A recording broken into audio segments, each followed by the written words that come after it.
Halo, ketemu lagi sama gua Ari. Di video kali ini gue mau bahas tentang KOL marketing. Teman-teman udah melakukan kegiatan marketing menggunakan KOL belum? Buat yang belum tahu, KOL itu adalah Key Opinion Leader. Ini termasuk di dalamnya tuh kayak influencer, YouTubers, apalagi buzzer, orang atau individu yang memang aktif di sosial media yang mempromosikan. Mereka menjual paid promo atau mereka kasih slot iklan lah dalam konten-kontennya mereka, seperti itu. Nah, teman-teman kenapa belum melakukan atau menerapkan KOL marketing ini kalau memang belum? Dan teman-teman kalaupun belum, ini gue mau kasih tips nih, informasi bagaimana untuk bisa melakukan kegiatan KOL marketing ini.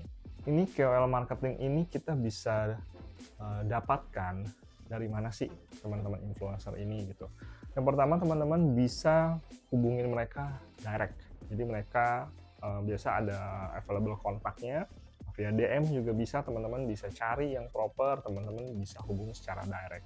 Ataupun yang kedua, teman-teman bisa menghubungi atau reach mereka menggunakan KOL management atau agency atau pihak ketiga yang menaungi mereka. Tentu masing-masing ada plus minusnya ya.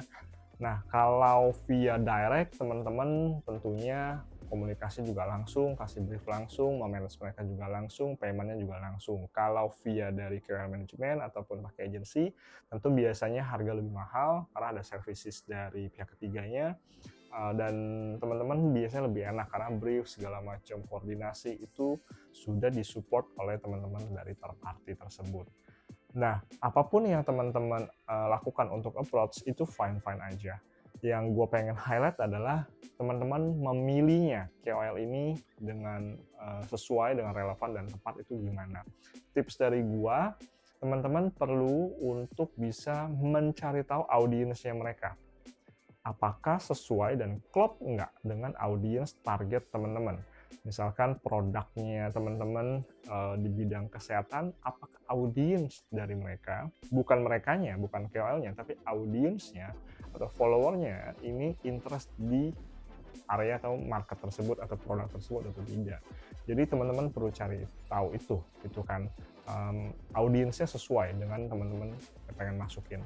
Dan make sure teman-teman random checking ke audiensnya KOL ini, apakah ada bot mungkin ataukah ada mungkin fake account. Teman-teman cari tahu itu untuk menentukan seberapa kualitas daripada si KOL ini.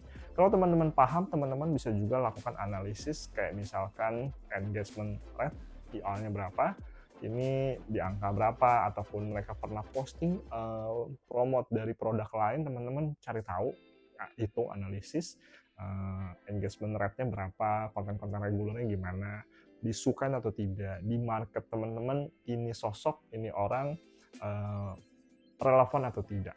Itu teman-teman perlu make sure. Kalau sudah, teman-teman bisa memasukkan mereka ke dalam list KOL yang teman-teman bisa approach.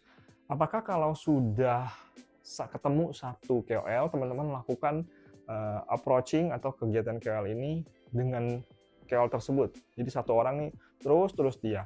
Saran gue adalah tidak. Teman-teman harus untuk bisa punya barisan KOL yang cukup banyak, teman-teman gilir.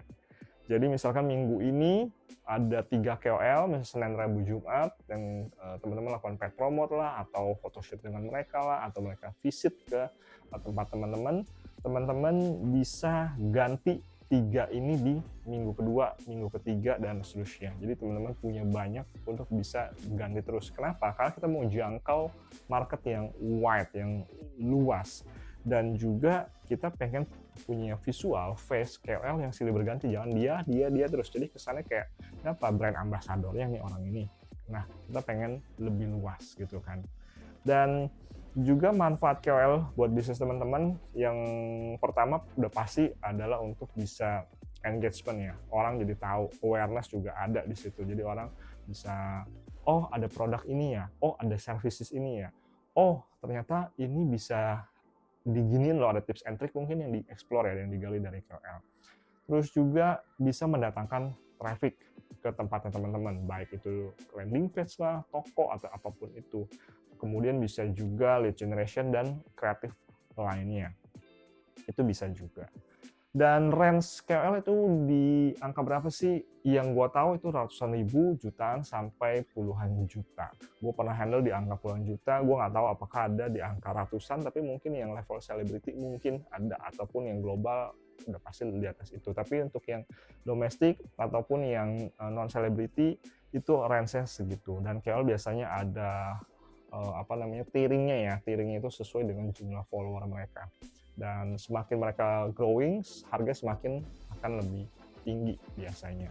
Nah, itu untuk harga. Kalau untuk agency atau KOL manajemen, teman-teman bayarnya ke mereka yang urus sisanya. Kalau yang direct, teman-teman perlu payment langsung ke yang bersangkutan ya. Nah, ini nanti akan menentukan kerepotan briefnya. Apalagi kalau teman-teman lagi handle campaign dengan banyak KOL barengan sekaligus, saran gue paket yang ketiga. Kalau urus sendiri kalau tim internalnya masih minim, akan repot untuk kasih brief, koordinasi, untuk make sure, untuk review kontennya mereka apakah sesuai atau tidak, kemudian postingnya sesuai jadwal atau tidak. Nah, ini akan sulit nih, akan ada challenging lah. Tapi kalau cuman 1 per minggu itu bisa lah di-handle sendiri. Itu kurang lebih gambaran KOL manajemen. Terus bagaimana kalau menghubungi mereka? Mesti ngomong apa? Gue masih ketemu beberapa owner yang kayaknya masih bingung ya ajak KOL untuk touch dengan mereka gitu. Simple aja sih kalau teman-teman kesulitan dalam hal ini, DM aja kepada KOL tersebut. Dan langsung intro, perkenalkan diri. Hai, misalnya nama gue Ari, gue dari Stack Fashion, nih produk gue, nih services gue, nih website gue, nih sosmednya gue. Dan pengen minta red card-nya dong, tanya aja kayak gitu. Minta red card atau package-nya. Biasanya mereka akan reply dengan informasi yang lengkap. Servicesnya apa aja, durasi, term condition, pricing, mereka udah ada template biasanya untuk reply teman-teman. Dari situ teman-teman silakan tanyakan, diskusi lebih lanjut, ataupun lakukan payment, deal, dan sebagainya, silakan. Itu sedikit kurang lebih tips and trick dan informasi untuk bisa lakukan approach dengan KOL. Teman-teman manfaatkan satu part ini sebenarnya kategori paid promote, teman-teman kayak iklan, tapi iklannya bukan ke media, tapi iklannya ke sebuah akun atau seseorang yang rajin membuat konten. Jadi kurang lebih seperti itu informasi dan gambaran dari gua untuk video kali ini.